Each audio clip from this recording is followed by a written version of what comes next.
I have no knowledge of what they're accusing me of. I don't. A Warner Robins City Council candidate facing charges tonight and maintaining his innocence. Good evening and thanks for watching WGXA News at 10. I'm Aaron Leedy. Authorities say Eric Langston has been arrested on forgery and other charges. A Houston County Sheriff's Office spokesperson says the Georgia Department of Revenue arrested Langston and he bonded out today. Langston ran for city council multiple times, including in this year's election. The race for Post 2, which Langston ran for, is heading to a runoff against Charles Bibb. And according to the city of Warner Robins, there's no law in Georgia to remove Langston's name from the ballot as he has not been convicted. Jeez. It's been a long day. It's been a very long day meeting up with Georgia Department of Revenue. They're suggesting that there were some forged documents. To the best of my knowledge, I have $0 in a tax delinquency and just want, just as confused as everyone else. I just want to tell the voters to know there is an election tomorrow still, and to not let this deter you or to influence you, whoever you wanted to vote for. But I believe that I'm the best man suited for this job. The runoff election for City Council Post 2 will be held tomorrow. Voting is from 7 a.m. to 7 p.m. New tonight, we're learning more about the plans for 6 proposed new construction condos in Macon. As we've reported before, they'll be located at 3rd and Plum Streets downtown. WGXA's Nick Gibson was at a planning and zoning meeting where the project was discussed. And Nick, you're learning more about the contractor's plans tonight. Yeah, that's right, Aaron. Now, this project was approved last November, and the contracting company is still in talks with the Macon Bibb Planning and Zoning. Now, Wgxa Contracting Group proposed a new bronze storefront to replace the current metal front. These condos will also potentially have 6 garages for cars and a security gate for parking. Wgxa also proposed for metal roofings to be on these garages. Now, one architect outlined exactly what they're looking forward to doing in the commercial space that'll occupy the first level. I go for consistency, kind of a modern approach. And with regards to Spa Medical, it gave us an opportunity to actually do the infill between the 2 buildings. So one of the things they wanted with Spa Medical was to be more of a modern, contemporary facility. So I tied in Spa Medical into the kind of the architecture of the porches. Now, once again, these are just proposals from Wgxa. Next Monday, the company will present this information in front of the Macon Bibb Commission. Now, for any updates and developments on this story, visit our website at wgxa.tv. But for now, I'm Nick Gibson reporting from Macon. Nick, thanks. Across the state tonight, a man suspected of killing dozens of children in Atlanta 4 decades ago isn't getting out of prison. Wayne Williams was convicted in 1982 of killing 2 adults. He has been the prime suspect in the murders of 20 black kids during the late 70s and early 80s, but police never charged him with those crimes.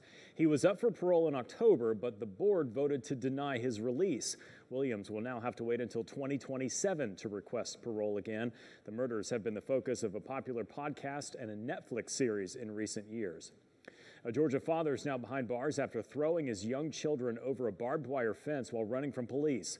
Court documents show Deandra Leonard of Smyrna was pushing his children in a stroller when police tried to stop him. Leonard has been charged with 2 counts of cruelty to a child, giving a false name, obstruction of law enforcement, and a pedestrian on a highway.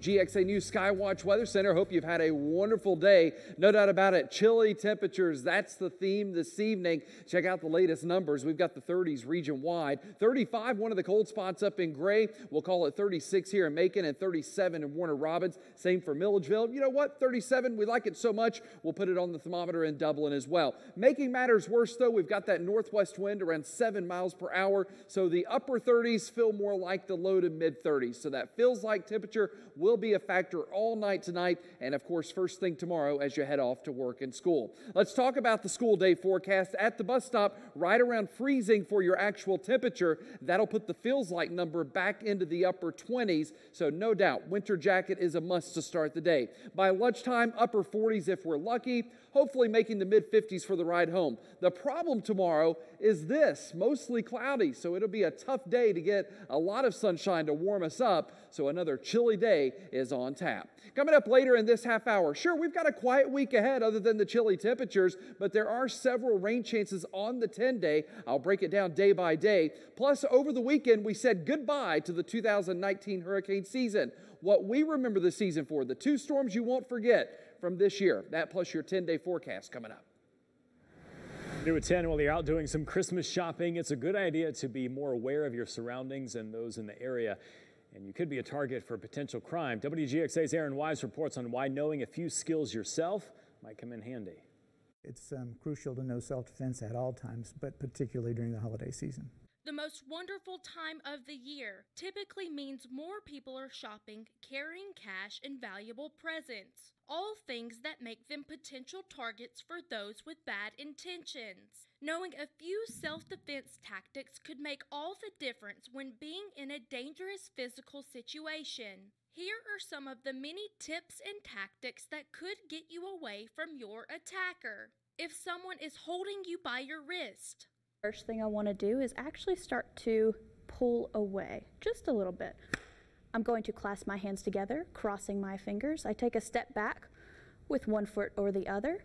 Same side, my hands have to come up over my shoulder, twist at the hips. Get away. if an attacker is trying to choke you, I'm going to bring my arms up nice and wide and drop them down right here into the elbows, breaking the grip, bringing my knee in for a groin strike, backing away. get away. A hit to the chest, neck, or nose area could help your tactics be more effective and help you get away faster. Self-defense instructors also say there are specific phrases that draw attention better than others. We like to teach the phrase get away because of the G's guttural sound. It carries further as far as distance goes. Words like help, is kind of weak. Fire, that people will tell you that has that same sort of connotation with the F in there.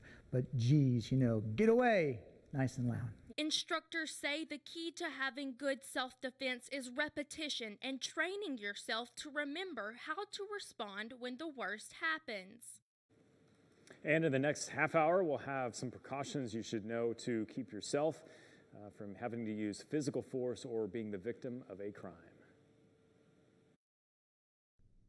Lisa Page, former FBI attorney, sender of anti-Trump text messages, star-crossed lover, and key figure in the series of controversies that have engulfed the Bureau in recent years, is finally speaking out for the first time. I'm James Rosen on Capitol Hill with highlights.